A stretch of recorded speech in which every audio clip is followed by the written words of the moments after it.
Hello दोस्तों, एक ऐसी पॉपुलर कंपनी का आईपीओ आ रहा है जिसे हम सब लोग जानते हैं और रोजमर्रा में उस ऐप को यूज करते हैं। जी हाँ दोस्तों, उस कंपनी का नाम है, उस ऐप का नाम है जोमेटो।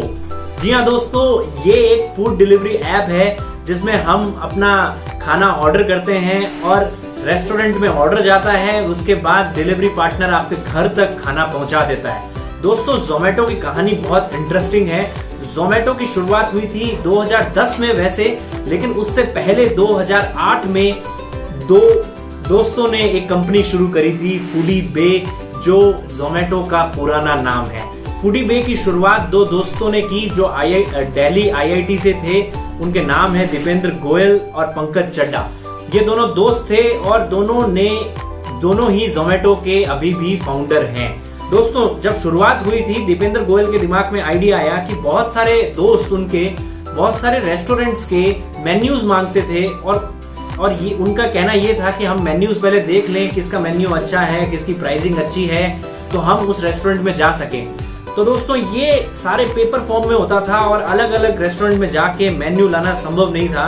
तो उन्होंने एक फूडी बे नाम की ऐप बनाई जिसमें बहुत सारे रेस्टोरेंट्स को उन्होंने एनरोल किया और उस ऐप में सारे रेस्टोरेंट्स के मेन्यूज रहते थे, प्राइस लिस्ट रहती थी, किस तरीके से वो काम करते, सब चीजें उनकी रेस्टोरेंट की सारी इंफॉर्मेशन उपलब्ध रहती थी एक ही ऐप में। उसके बाद वहां पे ही उन्होंने एक ऑप्शन दिया कि वो अपना टेबल बुक कर सकते हैं वहीं से ही, और बहुत ही वेट करने की जरूरत नहीं है। उस वक्त बहुत भीड़ होती थी रेस्टोरेंट्स में, तो एक बहुत ही अच्छा ऑप्शन था, बहुत ही नया स्टार्टअप था ये चीज उपलब्ध करवाने के लिए। तो दोस्तों, जोमेटो की वैसे शुरुआत 2010 में हुई थी और अब इसका आईपीओ आ रहा है 2021 में, और जून जुलाई सीजन वैसे तो बारिश का होता है, लेकिन आईपीओ का भी सीजन चल रहा है। दोस्तों, 9,375 करोड़ का ये आईपीओ है, बहुत बड़ा आईपीओ है, मिलने के चांसेस ज्यादा हैं। तो आइए हम इस आईपीओ की पूरी पड़ताल करते हैं कि आईपीओ कैसा है, कंपनी क्या क्या काम करती है, कंपनी के फाइनेंशियल्स क्या हैं, कंपनी के क्या क्या पॉजिटिव पॉइंट है, क्या क्या नेगेटिव पॉइंट है, और अंत में मेरी क्या पर्सनल राय है, क्या आपको ये लेना चाहिए या नहीं। और अभी तक अगर आप आईपीओ के बारे में नहीं जानते, नीचे डिस्क्रिप्शन पे लिंक है, वीडियो पुराना है, उसे देखिए और जानिए कि आईपीओ क्या होता है, कैसे इसको लगाते हैं, कैसे इससे फायदा हो सकता है। तो दोस्तों, शुरू करते हैं जोमेटो आईपीओ की पड़ताल। सबसे पहले मैं बताना चाहूंगा कि जोमेटो एक ऐसी कंपनी है जो कि नंबर 1 फूड प्लेटफॉर्म कंपनी है, डिलीवरी जो करवाती है डिलीवरी फूड की। और इसके बाद सेकंड नंबर पे नंबर आता है स्विगी का। उसके बाद ही दूसरे लोग हैं जो फूड पांडा जैसे हैं, और भी बहुत कंपनीज हैं जो फूड डिलीवरीज करवाती हैं। तो बेसिकली जोमेटो का क्या काम है, जोमेटो की एक ऐप है जिसमें हम ऑर्डर देते हैं, रेस्टोरेंट के पास ऑर्डर जाता है, उसके बाद डिलीवरी पार्टनर आपके घर तक ऑर्डर को लेके आता है और हम फिर फूड को ले लेते हैं। तो बेसिकली ये एक नंबर 1 कंपनी है फूड सर्विसेज जो डिलीवरी की। और इस कंपनी के दो तरीके से कंपनी काम करती है, एक B2B बिजनेस भी है, एक B2C बिजनेस है।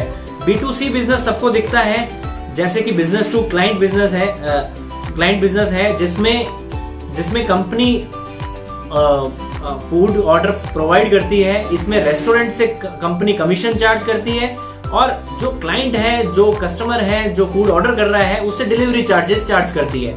तो एक तो हो गया B2C मॉडल। B2B मॉडल में कंपनी बहुत सारे रेस्टोरेंट्स को रॉ मटेरियल प्रोवाइड करती है, बहुत सारे प्रोडक्ट्स प्रोवाइड करती है, जिससे कि वो अपना फूड को प्रिपेयर कर सकें, वो भी प्रोवाइड करती है। इसके अलावा जोमेटो प्रो नाम का एक कस्टमर लॉयल्टी प्रोग्राम भी है, जिससे आदमी जुड़कर डिस्काउंट्स भी पा सकता है।